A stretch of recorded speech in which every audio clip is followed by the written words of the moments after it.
Olá, você que tem acompanhado as exposições que vimos fazendo no canal Entenda a Sociologia, ou que aqui está chegando pela primeira vez. Como sempre, reservamos um texto de convite à leitura e, neste sentido, contemplaremos em nossa sessão de hoje uma reflexão que foi realizada por Georg Lukács e publicada em 1948, sob a forma de um pequeno artigo intitulado Em que sentido a burguesia tem necessidade do desespero? Vamos seguir aqui a publicação, tal como ela está no site Les Amis de Lukács, Os Amigos de Lukács, ainda que este texto possa ser encontrado sob o título em português de Por que a burguesia necessita do desespero.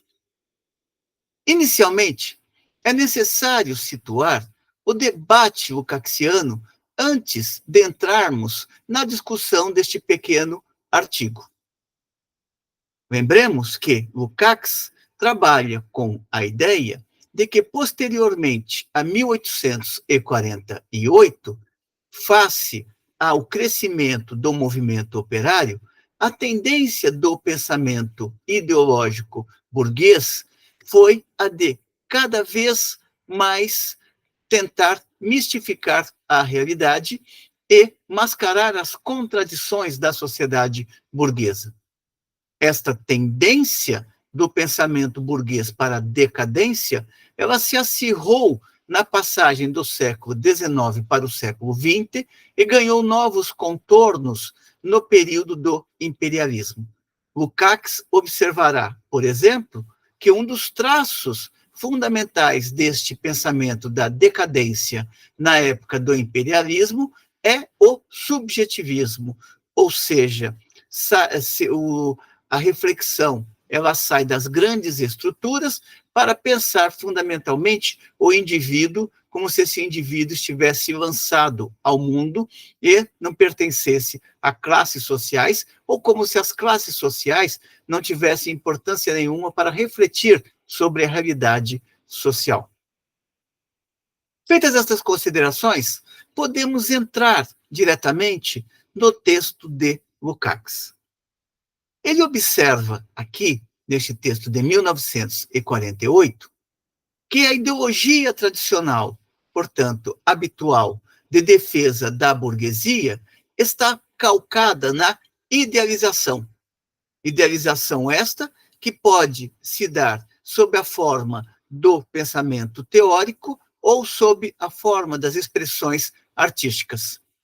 De uma forma ou de outra, para esta ideologia burguesa da decadência, é necessário mobilizar esforços que façam desaparecer do horizonte intelectual as oposições brutas, ou seja, os horrores gritantes produzidos pelo próprio ordenamento da sociabilidade burguesa, portanto, pelo próprio ordenamento da sociedade capitalista.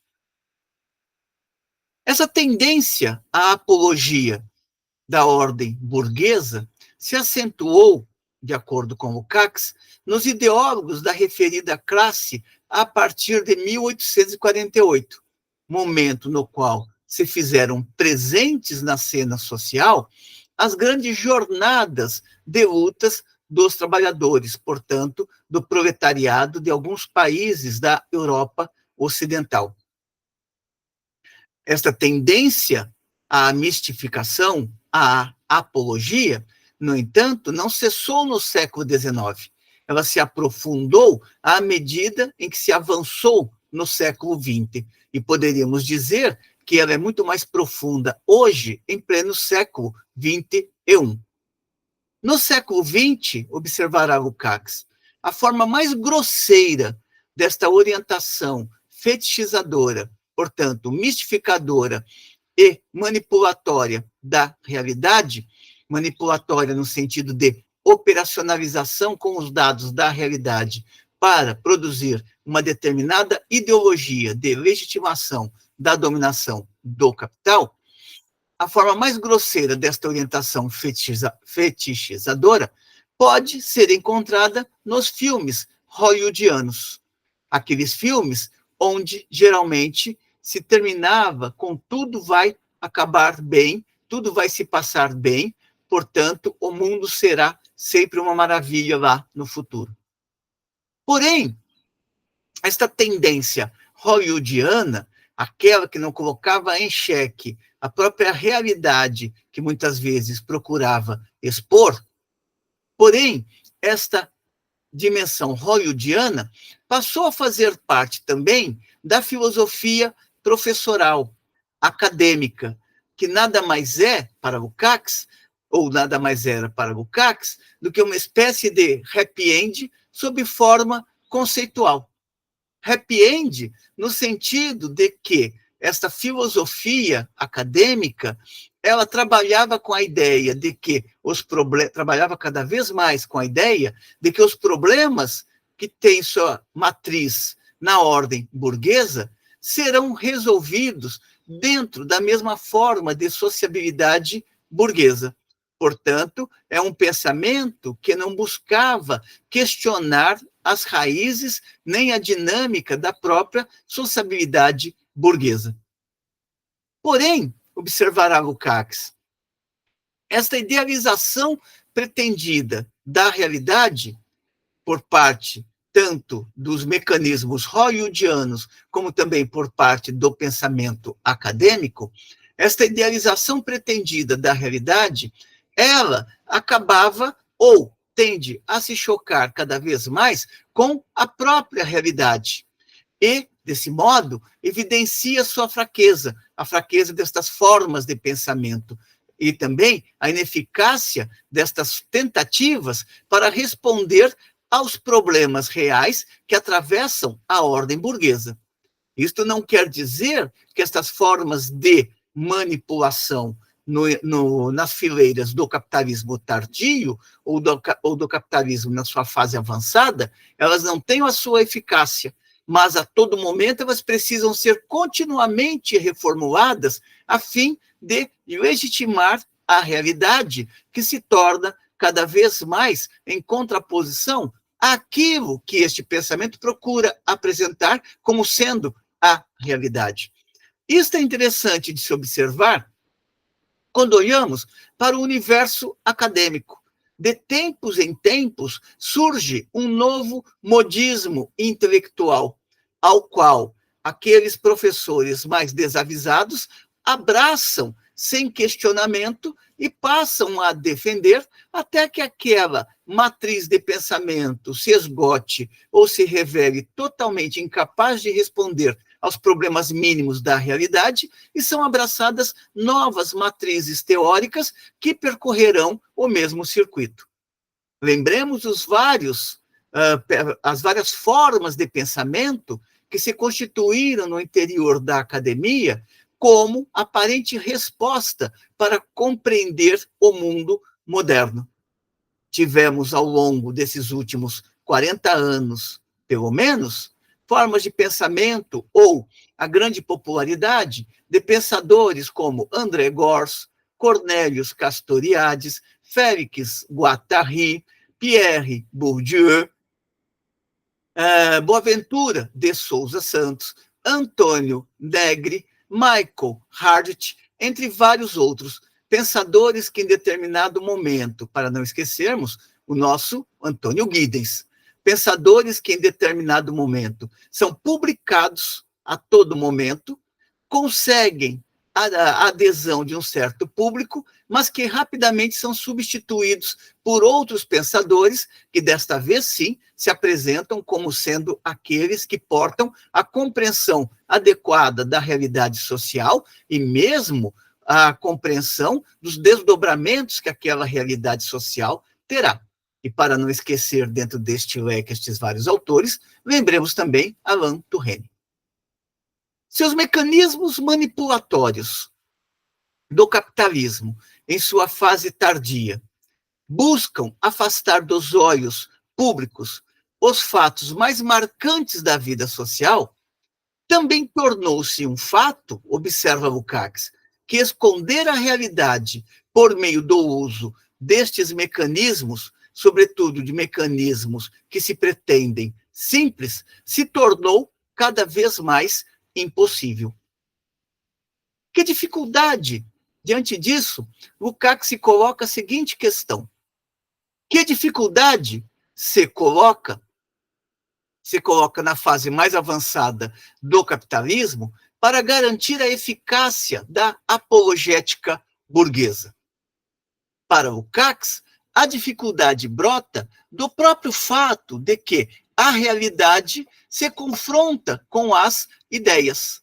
Ou, como indica Lukács, a dificuldade está na própria pressão dos fatos sobre o pensamento. Ou seja, o pensamento não consegue traduzir cada vez mais o que aquela realidade é, e muito menos responder àquilo que aquela realidade, determinada realidade, é.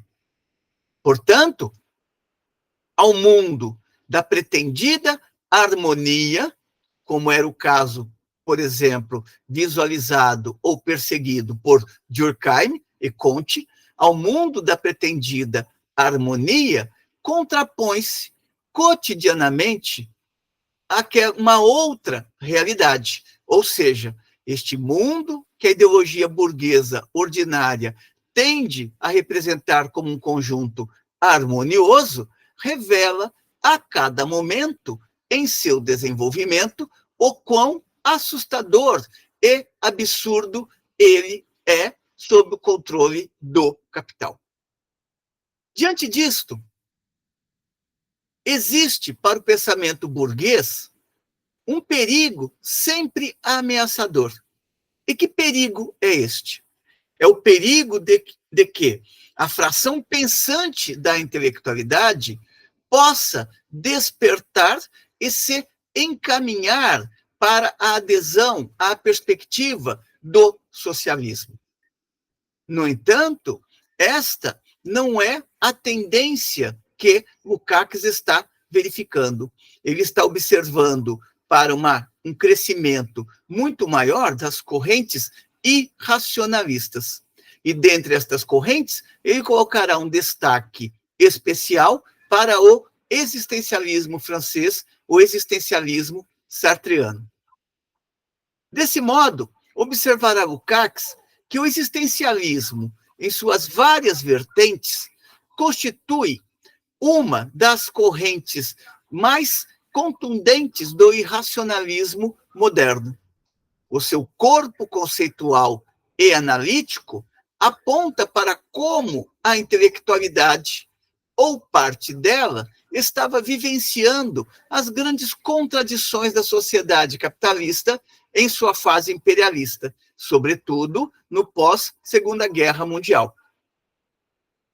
À parte a honestidade intelectual de Jean-Paul Sartre, Lukács buscará demonstrar como no existencialismo sartreano domina o irracionalismo. Discussão esta que Lukács aprofundará em seu livro Existencialismo ou Marxismo, que foi publicado no Brasil em 1979 pela Livraria Editora de Ciências Humanas. Fica aqui a recomendação para a consulta a este livro. O que se verifica nesta filosofia do desespero, como era o caso do existencialismo?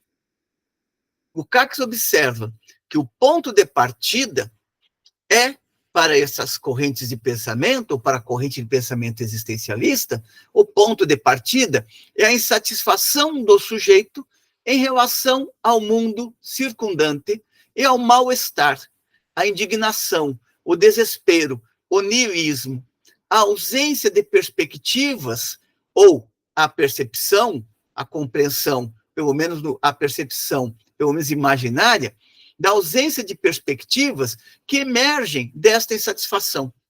Dentro deste mundo distorcido, portanto, visto de ponta cabeça, o indivíduo desesperado busca uma saída individual, mas não a encontra. E, com isso, aumenta a angústia do indivíduo e aumenta o desespero do indivíduo. na medida em que ele se percebe ou se entende em um mundo que não tem saída, o que se apresenta para ele como resposta é o terreno do desespero. E é lógico que este indivíduo não pode encontrar as respostas, observa Lukács. E isto porque as questões sociais não podem ser resolvidas individualmente, de tal modo que na ideologia da decadência se reflete, em consequência, um mundo vazio, sem objetivo, inumano e absurdo. Lukács não quer dizer que o mundo é vazio, sem objetivo, inumano e absurdo, mas sim como ele é percebido por esta forma de pensamento da decadência que é o existencialismo. É de lá, prossegue ele, é de lá que esta forma de pensamento do vazio, sem objetivo, inumano, absurdo, desespero, é de lá que esta forma de pensamento extrai suas conclusões dentro do cinismo ou dentro do desespero honesto. Lukács vai observar ainda que estas concepções de mundo parecem, aparentemente, exprimir uma revolta, ou ao menos a rejeição do mundo existente. No entanto, na medida em que estas concepções de mundo não apontavam, e no caso do existencialismo, não apontam para um projeto, acabam por ser apropriadas ideologicamente pela burguesia imperialista, leia-se pelo capital na sua fase monopólica. Embora Lukács faça muita referência neste texto ao existencialismo, é importante observar que a apropriação do pensamento na sua modalidade irracionalista, ela transcende a Jean-Paul Sartre. Sartre é apenas uma continuidade do irracionalismo para Lukács, uma vez que o irracionalismo ele tendeu a crescer cada vez mais com o pensamento conservador no século XIX, assumindo configurações tais que forneceu vários elementos para posteriormente serem operacionalizados pelo regime nazista de Hitler. Lukács observa que a indignação está presente no pensamento da decadência da fase imperialista. No entanto, se trata de uma indignação que tateia às cegas e busca, rodando em círculos, uma saída individual, incapaz de conduzir a uma mudança da sociedade. Já no século XIX, observará ele também, o primeiro clássico do pessimismo, Schopenhauer, recusava, antes de tudo, todas as aspirações desprezíveis a seus olhos que se orientavam em direção a uma mudança da sociedade. Este pessimismo, ele tornou-se marca recorrente, chegando até mesmo a assumir um certo status de autossatisfação nos momentos posteriores. Pessimismo e desespero, observará, portanto, Lukács, constituem os dois grandes traços do pensamento da decadência, sobretudo no pós-Segunda Guerra Mundial. Neste sentido, esta forma de pensamento termina por fornecer, consciente ou inconscientemente, uma forma, uma linha de frente para a recusa do pensamento progressista, aquele pensamento que aponta para a necessidade de uma nova forma de sociabilidade. Lukács vai argumentar ainda neste texto de 1948 que ele argumenta que engendra-se com esta forma de pensamento uma severa antipatia em relação à sociedade democrática ou mesmo ao socialismo e à participação ativa que elas pressupõem em prol da humanidade. Observemos hoje toda a discussão que se dá no âmbito acadêmico e também no âmbito jornalístico em torno de um livro recentemente publicado que tenta explicar como morrem as democracias. Ora, por que alguém escreve um livro como morrem as democracias? Escreve porque aquela forma democrática burguesa se tornou insuficiente para responder aos problemas reais, de tal modo que abriu uma ampla passarela para o desenvolvimento e a potencialização das formas mais irracionalistas de pensamento, hoje chamadas simplesmente por extrema-direita. O niilismo e a falta de perspectiva, prossegue Lukács, não desejam e não podem dar à ação humana uma medida concreta, uma orientação resoluta, isto é, decisiva. Apenas fomenta novos misticismos ao jogar para o plano dos indivíduos isolados a resposta aos problemas estruturais. Integram esta falsa rota à busca, por exemplo, das relações cósmicas, alimentando a credulidade e as novas formas de superstição, como é o caso do yoga e da astrologia. É importante observar que esta preocupação com as tendências irracionalistas não está presente apenas em Lukács. Vamos encontrar também reflexões neste sentido, tanto nos frankfurtianos, como também em correntes menos ortodoxas do marxismo, como é o caso de Henri Lefebvre, nas discussões que faz sobre a vida cotidiana no mundo moderno. No que se refere a Adorno, por exemplo, fica aqui a recomendação para a leitura do seu pequeno livro, mas grande em ideias, As Estrelas Descem à Terra. O pensamento irracionalista do período da decadência ideológica da burguesia forneceu, independente de sua vontade, elementos operacionalizáveis, portanto, para o desenvolvimento do nazismo, garantindo assim a Hitler ganhar uma parte significativa da intelectualidade alimentada por ideias extraídas de Nietzsche, Spengler, Heidegger, Karl Jaspers, entre outros. Foi valendo-se do pensamento da decadência e do período imperialista que o nazismo pôde, irresistivelmente, exercer sua eficácia ali onde a passividade desesperada pôde se transformar em uma atividade fundada sobre a credulidade, em uma obediência cega a toda a ordem do Führer.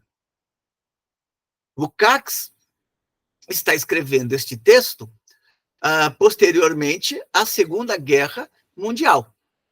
É um texto de 1948, portanto, 3 anos após o término da Segunda Guerra Mundial. No entanto, ele está atento aos desdobramentos da sociedade burguesa neste pós-período de predominância ou de domínio do nazifascismo. Daí, Lukács observar que a derrota de Hitler não colocava fim às formas mais regressivas do pensamento burguês da época da decadência. Assim, não era de surpreender que nenhuma ação tenha sido empreendida por parte da burguesia para liquidar ideologicamente concepções de mundo que precederam o fascismo. A resistência a esta tendência, observa Lukács, passa pelo movimento da classe, ou um movimento popular que saia da penumbra e caminhe para o plano da ação consciente. E diz ele, concluindo este texto, o movimento popular não evoca a passividade, a credulidade, ao desespero dos homens, mas deseja, ao contrário, que eles, os homens, se coloquem na claridade, sabiamente e conscientemente, sobre sua própria situação, seus objetivos e suas aspirações, e os transformem em realidade pela via da ação consciente. Nesse sentido, a realidade não deve se constituir para os homens em um caos estranho, hostil, mas, ao contrário, um lugar a construir. É preciso, portanto, destruir, neste sentido, o pensamento da decadência. E esta é a tarefa que se coloca no plano da vida cotidiana para o pensamento progressista. Com estes elementos, Lukács encerra a discussão deste pequeno texto de 1948, intitulado Em que sentido a burguesia tem necessidade do desespero? Espero que tenham gostado da discussão. Como sempre, encaminhe suas considerações positivas ou negativas, a fim de que possamos continuar contribuindo com as jovens gerações de estudantes e de pesquisadores e também contribuindo em defesa da razão. Aguardo vocês em uma próxima vez. Até lá.